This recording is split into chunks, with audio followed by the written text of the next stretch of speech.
My daughter's brother told the whole school a secret that should never be told, and now she's cutting him out, and going no contact forever. I'm at the end of my rope and desperate for some input. My husband and I have Daisy, 17 feet, and Daniel, 14 meters. They have never been overly close siblings, but weren't sworn enemies either. Just two different kids with two different personalities, but as long as everyone was respectful, that was okay with me. When Daisy was 10, she was the victim of abuse by a family member that saw them convicted and go to jail. She was in intensive therapy for years, and we are so proud of the strong, confident, and intelligent young woman she is today. She has always, however, been very private about it. Besides our family, her lifelong best friend and their parents knew, and that was it. My son, however, knew about it too. He flippantly told some friends about it 2 months ago, and before you know it, the whole school knew. Daisy was devastated, to say the least. She's been back in counseling since and has been coping as well as possible. This counseling has come at a financially really tough time for us and is obviously worth every penny, but the fact that we can't afford more counseling factors into the other part of this. Daisy blew up at Daniel when this first happened, and he saw the fallout of her coping with this firsthand. But since that night where she found out he told people and word was going around, she hasn't spoken a word to him. She doesn't look at him when he enters a room, or react when he speaks directly to her or about her, or anything else of the sort.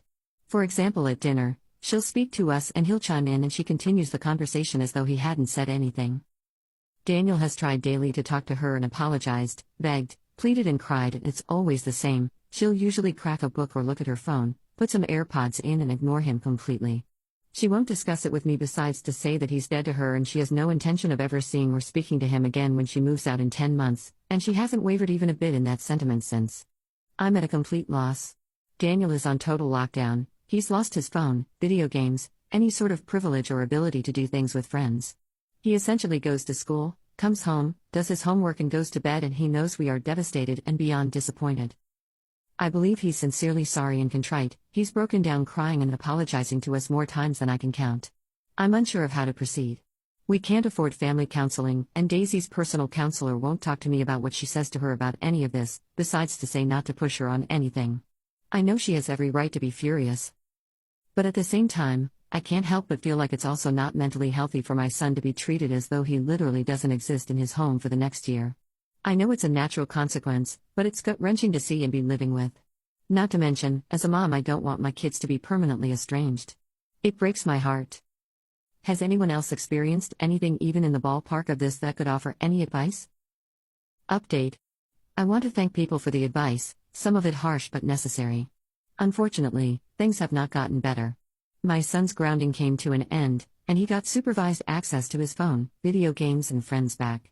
My daughter was livid with us about it, and no amount of explanation that continual punishment for a year wasn't an option made that understandable to her. I get that from her point of view, but it began to strain her relationship with me and her dad too. She still ignored my son, and he still cried and was depressed over it.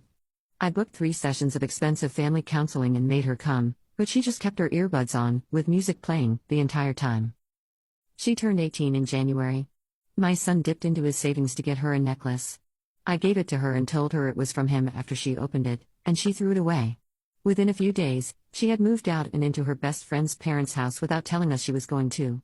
I invited her home for Easter, and she didn't come because her brother, who had nowhere else to go, would be here. I'm still at a loss. Her graduation is next week and we weren't formally invited by her. We basically got in, I guess you can come, when I asked.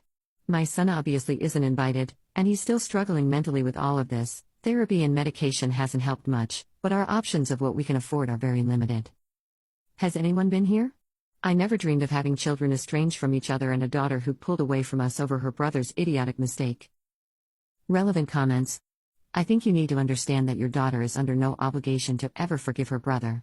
What she went through as a child is something most people never fully recover from, and then was violated in another way by her own brother. A very personal part of her story was shared without her consent, and that's never going to be okay. If a friend of hers did this, most people would say to cut that friend out of your life. It's unfortunate that it's her brother and has an impact on the entire family, but your son made a mistake and has to deal with the consequences of his actions. For the record, I generally am against the whole cut them out of your life forever line of thinking, but in this case it isn't your call. You don't get to tell her she has to forgive him. You don't get to decide when she should be over it. She is traumatized and has to do whatever she can to heal, including not being around someone who added to her trauma and made her life harder. I get wanting your kids to be close. I am currently on a road trip with my 2 kids to drop the eldest off for a summer internship and love the bond my kids have with each other, but they would never do something your son did. They know personal things about each other that no one else knows and are going to keep it that way. That's what siblings do. Your son messed that up, not your daughter, so don't put the blame on her.